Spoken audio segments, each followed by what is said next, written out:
በስመ አብ ወወልድ ወመንፈስ ቅዱስ አሐዱ አምላክ አሜን። ሰላም ሰላም ክቡራት ቤተሰብ ናይ ጋይ ዩቲዩብ ቻናል ተከታተልቲ ከመይ ቀኒኩም ከመይ ኣለኩም? ሰላም እግዚአብሔር አምላክ ምስ ኩላትኩም ይኩን። እንኳዕ ነድና ቅድስት ድንግል ማርያም ዓመታዊ ክብረ በዓል እንቋዕ ፅሕኩም ኣብፅሕና ዕለት 20 ሰነ ህንፀተ ቤታ ከምኡ ድማ ዕለት 21 ሰነ ቅዳሴ ቤታ እዩሞ እንቋዕ ፅሕኩም ኣብፅሕና ናይ ኣዴና ቅድስት ድንግል ማርያም ጸሎታን በረከታን ኣማላድነታን ምሕረት ናይ ፍቅር ወዳን ምስ ኩላትና ህዝበ ክርስቲያን ይኹን አሜን። እሽምባር ንእሽተን ስነ ጽሑፍ ሒዘልኩም መፅየለኩም ሞ ጀሚረ ክሳዕ ዝፍፅም ሓቢርኩምኒ ተኸታተሉ። በስመ አብ ወወልድ ወመንፈስ ቅዱስ አሐዱ አምላክ አሜን። ክብረ በዓል ዕለት 20 ሰነ ህንፀተ ቤታን ከምኡ ድማ ዕለት 21 ሰነ ቅዳሴ ቤታ ናይ ኣዴና ቅድስት ድንግል ማርያም እዩሞ እንቋዕ ኣብፅሕኩም ኣብፅሕና። ቀደሰ ማህደሮ ልዑል እግዚአብሔር ውስተ ማእከላ ኢትተሃወክ ልዑል ንመሕደሪኡ ቀደሳ እግዚአብሔር ኣብ ማእከላ እዩ ኣይትናወፅን። መዝሙር 46 ፍቅዲ 4 ክሳብ 5። ቅዱስ ጳውሎስን ቅዱስ በርናባስን ናብ ፊልጵስዮስ ዓዲ ኣትዮም ናይ እግዚአብሔር ቃል ብሰፊሑ ምስ መሃሩ ናይ ፊልጵስዮስ ህዝቢ ብናይዞም ቅዱሳን ሐዋርያት ቃለ ስብከት ሰሚዖም ኣሚኖም ተጠመቑ። እዞም ቅዱሳን ሐዋርያት ዝግብኦም ስራሕ ምስ ሰርሑ ናብ ካሊእ ዓዲ ቃለ እግዚአብሔር ክምህሩ ዘይተምሃረ ህዝቢ ስለ ዘለዉ ናብኡ ክንከይድ ኢና። ንስኻትኩም ሰብ ፊልጵስዮስ ግና ብእምነትኩም ጠንክሩ ጽንዑ ነፍስኩም ሓሉ ኢሎም ክሰናበትዎም ከለዉ እቶም ዓዲ ድማ እሺ ኢሎም ተቐበልዎም። ካብዚ ንድሓር ናብ ኣምልኾ ጣዖት ናብ ባዕዲ ኣምልኾ ከይትኸዱ ኢሎም ቃለ ወንጌል መሃርዎም። ከምኡ እንተይልኩምና ደኣ ናይ ጸሎት ቤት ሃቡና ስርሑልና ኢሎም እቶም ህዝቢ ሓተትዎም። ናይ ፊልጵስዮስ ህዝቢ ሕቶ ቅዱስ ጳውሎስን ቅዱስ በርናባስን ናብ ቅዱስ ጴጥሮስን ናብ ቅዱስ ዮሐንስን መልእኽቲ ፀሓፉሎም ናብ ኢየሩሳሌም ከተማ ለኣኹ። ምክንያቱ ናይ ቅዱሳን ሐዋርያት መራሕቲ ቅዱስ ጴጥሮስ ፓትርያርክ ቅዱስ ዮሐንስ ድማ ተራዳኢ ፓትርያርክ እዮም ዝነበሩ። ብእዋኑ ኣልቦ ዘይትገበር ወይ ምንተኒ ዘእንበለ ትእዛዙ ወምክሩ ለእግዚእነ ኢየሱስ ክርስቶስ ብዘይ ጎይታና ኢየሱስ ክርስቶስ ፍቓድ ሓደ ነገር ክትሰርሑ ኣይትኽእሉን ኢኹም እሞ ንስኻትኩም ድማ ጸልዩ።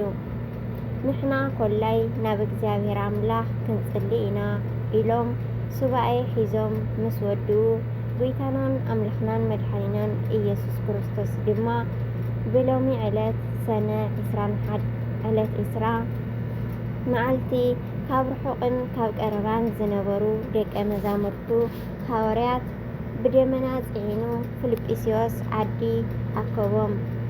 20 ሰነ ህንፀተ ቤታ ናይ ኣዴና ቅድስት ድንግል ማርያም ተፈጸመ። ከምኡ እውን 21 ሰነ ቅዳሴ ቤታ ናይ እመቤታችን ቅድስት ድንግል ማርያም ክብረ በዓል ብቅዳሴ ኸበረ። እዚ ከዓ ክብረ በዓል ናይ ጎይታና ብናይ ጎይታ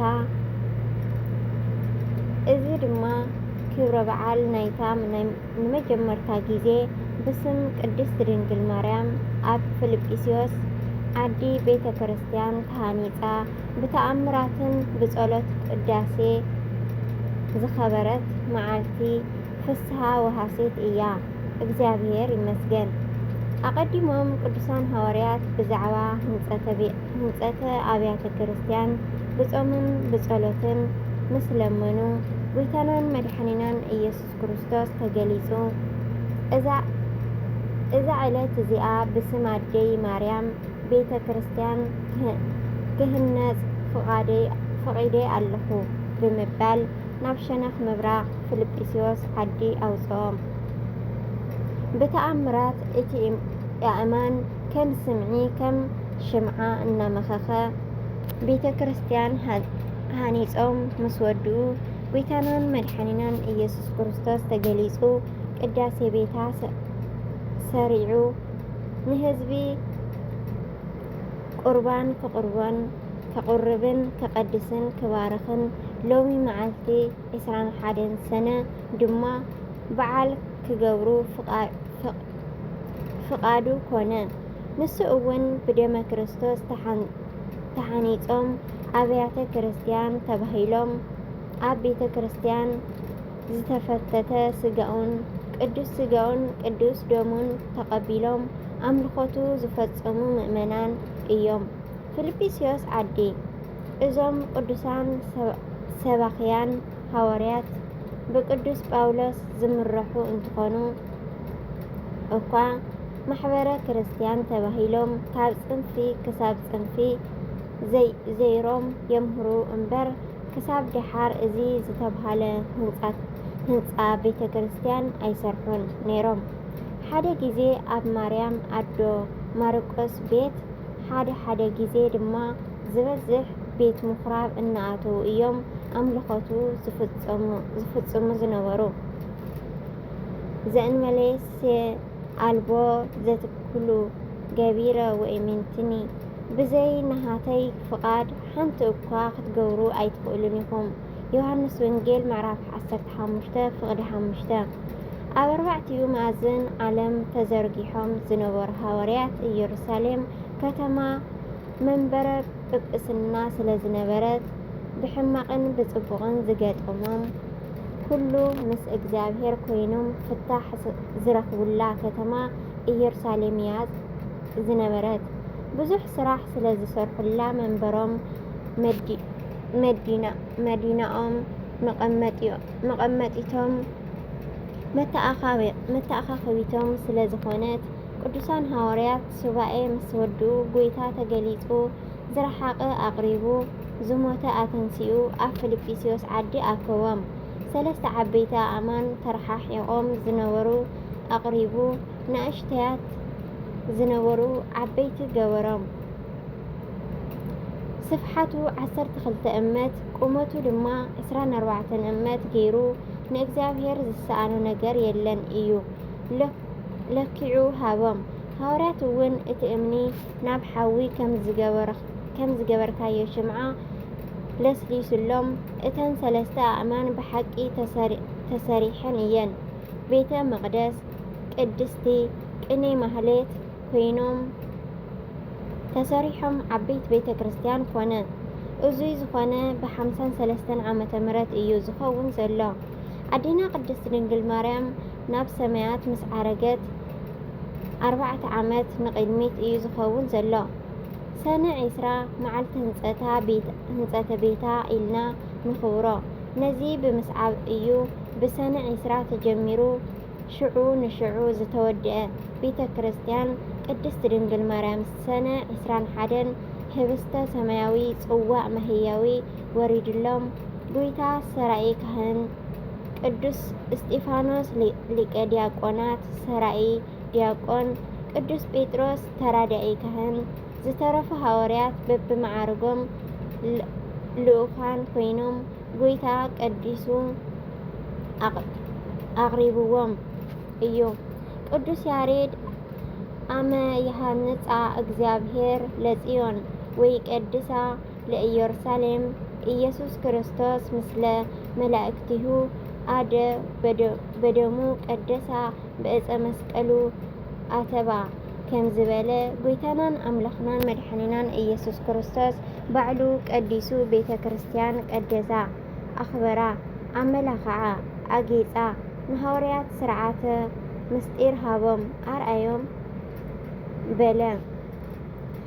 ህንፃ ቤተ ክርስቲያን ብተኣምራት ሰሪሑ ኣርዩ ስርዓተ ቤተ ክርስቲያን ሰሪዑ ቀዲሱ ኣምሂሩ እዩ ባዕሉ መድሕን ዓለም እሚእዘሰ ከምዝ ግበሩ ካብ ሎሚ ዕለት ጀሚርኩም ንስኻትኩም እውን ከምዚ ስርዓት ግበሩ ኢሉ ንሃዋርያት ኣዚዝዎም ናብ ሰማያት ዓረገ። ህንፃ ቤተ ክርስቲያን ብሓዲስ ኪዳን ንመጀመርያ እዋን ኣብ ፊልጵስዩስ ዓዲ እዩ ተጀሚሩ። ካብኡ እንድሓር እዩ ኣብ መላእ ዓለም ዘሎ ቤተ ክርስቲያን ክስራሕ ዝኸኣለ። እዚ እውን ምስጢር ዘለዎ ስራሕ እዩ። ስፍሓቱ 12 እመት ምዃኑ እዩ።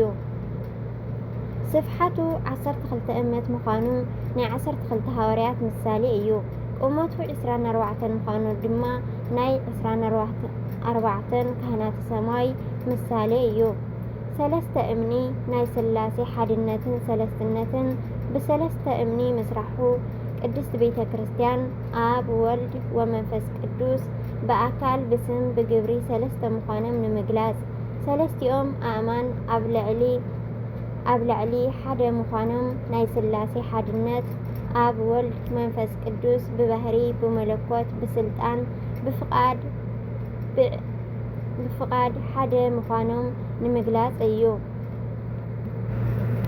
ናይ ፊልጵስዩስ ቤተ ክርስቲያን መጀመርያ ብድንግል ማርያም ወላዲተ ኣምላክ ስም ምዃኑ ሓድስ ኪዳን ምኽንያት ድሕነት ንሳ ድንግል ማርያም ምዃና ንምግላጽ ኣባ ኤፍሬም ብውዳሴ ማርያም ከምዚ በለ። ኣክሊል ትምክሕትና ጀማሪት ድሕነትና መሰረት ንጽህናና ብድንግል ማርያም ኮነ። ምእንቲ ድሕነትና ሰብ ዝኾነ ኣካላዊ ቃል እግዚአብሔር ወለደትልና። ብርግጽ ሰብ ኮይኑ እንተተወለደ እውን ፍጹም ኣምላኽ እዩ። ንሳ ከዓ ብድንግልና እንተላ ወሊዳቶ እያሞ ናይ መውላደ ሓይሊ ክንገር ዘይከኣል እዩ። ቅዱስ ሉቃስ ከምዚ ገለጾ፣ ንእግዚአብሔር ዝሰኣኖ ነገር የለን እዩ። ሉቃስ 1:37 ከም ዝበሎ ሰለስተ ኣእማን ተረሓሒቖም ቆይሞም ዝነበሩ ብቓሉ ጸዊዑ ብመንፈስ ቅዱስ እሳት ነበልባላዊ ሓዊ ኣቃሊጡ እጹብ ድንቂ ዝኾነ ቤተ ክርስቲያን ብተኣምራት ብዝገርም ነገር ሰርሖ። እግዚአብሔር ወልድ ነዚ መንክር ዝኾነ ምስጢር ምስ ረኣየ ብርሃን ዓለም ቅዱስ ጳውሎስ ንቆሮንጦስ ሰባት ከምዚ በሎም፣ ንቕሑ፣ ኣብ እምነትኩም ጽንዑ፣ በርትዑ፣ ጠንክሩ፣ ኩሉ ነገር ብፍቕሪ ግበርዎ። ቀዳማይ ቆሮንጦስ ምዕራፍ 16:13-14 ኢሉ ዝመሃሮም ዘጽናዕኖም ካብኡ ብምልዓል ዝገበሮ ኣስተምህሮ እዩ። ንእግዚአብሔር ዝሰኣኖ ነገር የለን እዩ። ሎሚ ሰነ ዕለት 20 ከምኡ ድማ ሰነ 21 መዓልቲ ሰለስተ ኣእማን ብቓል ጥራሕ ብምእዛዝ ስሙር ዝኾነ ቤተ መቕደስ ተሰሪሑ እዩ። እግዚአብሔር ክናገር ከሎ ባሕሪ፣ ቃላያት፣ ማያት፣ ሰማያት፣ ምድሪ፣ ኣድባር፣ እምባታት፣ እጽዋት፣ ነፍሳት ኩሎም ፍጥረታት ብቓሉ ይእዘዙ እዮም። ኩሉ ዝፍጽምን ዝግበርን እግዚአብሔር ኣምላኽ እዩሞ ኩሉ ዝፍጽምን ዝገብርን እግዚአብሔር ኣምላኽ እዩሞ። ሰነ 20 መዓልቲ መቕደሱን ሰሪሑ ብጽባሒቱ ድማ ብ21 መዓልቲ ድማ እመቤትና መንበር ገይሩ ባዕሉ ሰራዒ ካህን ኮይኑ ቅዱስ ጴጥሮስ ተራዳኢ ካህን ቅዱስ እስጢፋኖስ ድማ ሰራዒ ዲያቆን ገይሩ ቀዲሱ ንኩሎም ሃዋርያት በኣምላኽነቱ ሓይሊ ኣቕሪብዎም እዩ። ጎይታ ሰማይን ምድርን ዝኾነ እግዚአብሔር ባዕሉ ዝኸበረ ዝደመቐ ከም ዝገበሮ ናይ ሃዋርያት ህይወት ዝባረኸ ዝቐደሰ ኩሉ ናሃትና ህይወትና ናብራና ባርኸና ቀድሰና ቀሪ ጊዜና ዝሰመረ ዝደመቐ ይግበረልና። እግዚአብሔር ኣምላኽና ባዕሉ ናይ ሰላምን ናይ ፍቕርን ናይ ራህዋን ይግበረልና። ኣሜን ኣሜን። ብሓቂ ክንደይ ደስ ዝብል ቃል እግዚአብሔር ኣምላኽ ክንሰምዕ ፀኒሕና። ካብ ገጻት ፌስቡክ እምነቶም ውላበው ዝብሉ ዝወሰድክዎ እዩ። ክቡራት ቤተሰበይ እግዚአብሔር ኣምላኽ ዝኸበረ ዝተመስገነ ይኹን ስለ ኩሉ ነገር። ድንቅ ስራሕ ናይ እግዚአብሔር እስመ አልቦ ነገር ዘይሳኣኖ